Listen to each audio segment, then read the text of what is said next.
Nuevo bloque de Meridiano 64. Vamos a charlar sobre a qué le tenemos que prestar atención en nuestros hijos, ya sean niños o adolescentes, cuando hay que hacer una consulta con una psicóloga, con un psiquiatra. Las luces rojas ante una posible adicción futura y mucho más. Para esto hemos invitado a una especialista en cuestiones infanto-juveniles, es médica psiquiatra y se trata de Antonella Pasini. Antonella, ¿cómo estás? Muy buenas noches. Hola Gaby, muy buenas noches, un gusto estar acá. Igualmente, mucho gusto de recibirte, Antonella. Contanos primero cuándo tenemos que hacer una consulta a una psiquiatra o cuándo a una psicóloga. Bien, las diferencias entre la psiquiatría y la psicología son muchas, pero a veces tenemos una línea que es muy finita, ¿sí? Por regla general o por ahí a veces es más fácil consultar primero con psicología, ¿sí? Generalmente las consultas a psiquiatría nos llegan o de los neurólogos o de algunos colegios con los que a veces tienen una psiquiatra de confianza. ¿Cuándo hay que consultar? Hay muchas causas que pueden, por lo menos, hacernos esta pregunta, ¿no? Estas banderas rojas. Es decir, bueno, vamos. A nivel cognitivo hay algunas. Que pase algo en la escuela. Que el niño no esté rindiendo, ¿sí? en relación a lo esperado. ¿Sí? En esto, ¿para qué acompañarlo? Para ir observando qué está pasando en este mundo interno. ¿Qué le está pasando al niño? ¿No? Y esto de que pueda tener un espacio donde poder hablar de sí mismo y donde poder observarse, ¿sí? Tenemos a su vez también algunas alteraciones de conducta que pueden sugerir... ¿A qué le tenemos que prestar atención? En esto, ¿cómo se comporta el niño? ¿No? Y cómo se comporta en diferentes espacios. Siempre que vemos un comportamiento o una conducta es importante observar diferentes espacios. Cómo se comporta en la escuela, cómo se comporta en la casa, cómo se comporta en la casa de los abuelos, en la casa de los compañeros. Y si observamos que ese problema de conducta aparece en diversas situaciones, ¿sí? Sobre todo esto que pueden ser berrinches, que puede ser el tirar objetos, el agredir a otros niños, agredir a adultos, ¿sí? A ver, tirar un objeto ya es una luz roja. Es una luz roja amplia, en relación siempre a la edad evolutiva del niño, ¿sí? Y en relación siempre al contexto. Si yo en un enojo tiro un objeto y es algo aislado, quizás no requiera una consulta, pero si es una conducta que se repite, ¿sí?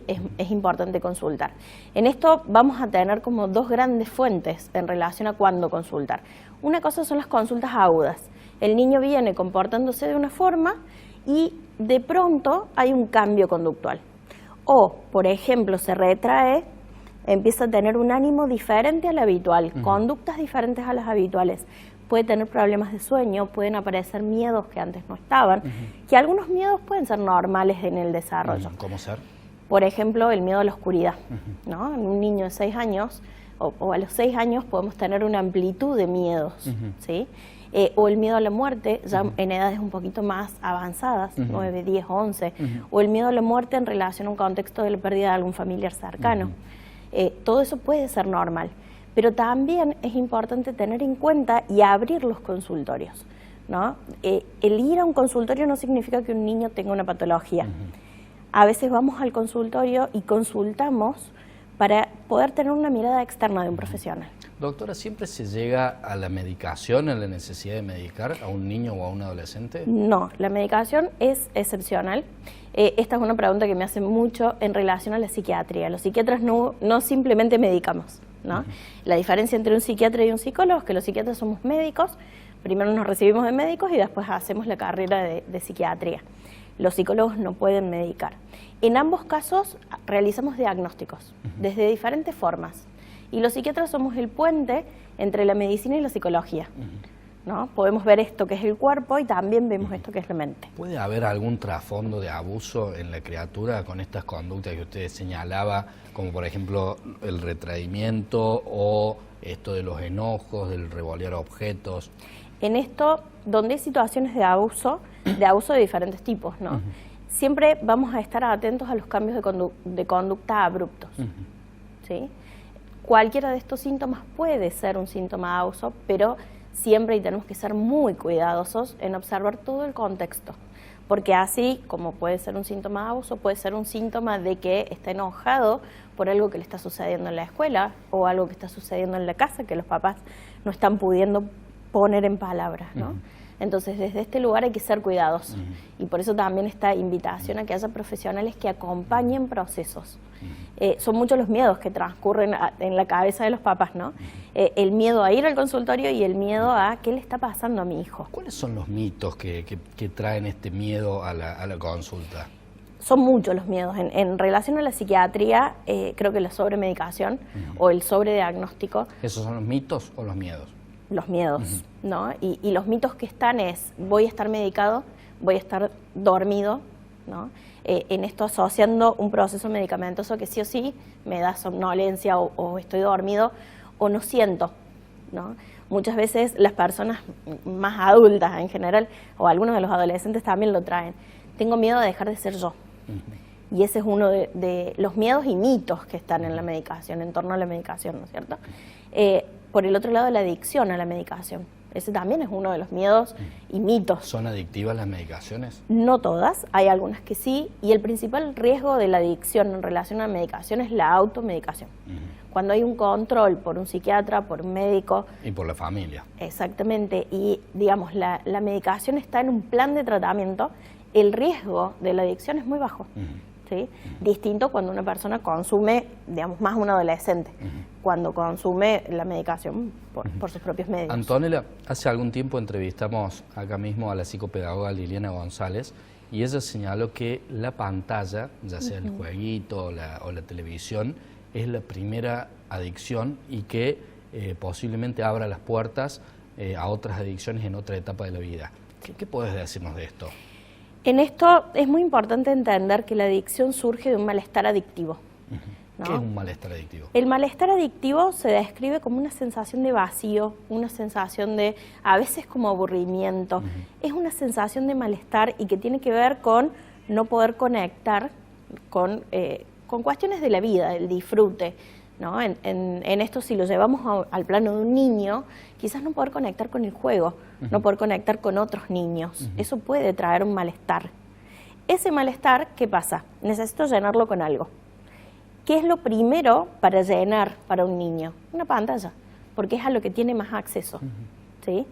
Más allá de eso, para que se desarrolle la adicción, también hay otro tipo de creencias, que muchas de esas creencias adictivas son las que tenemos a nivel social. Tenés que ser exitoso, tenés que ser perfecto, tenés que ser muy bueno. Y la pantalla, lo otro malo que tiene es que promueve la soledad. Y eso también es un riesgo para desarrollar una adicción, ¿no? Por el otro lado, limita y coarta mucho la creatividad, porque en esto de estar en la pantalla hay un hiperestímulo. La pantalla nos resuelve todo. Entonces, ¿qué pasa con los niños cuando se enfrentan a la vida?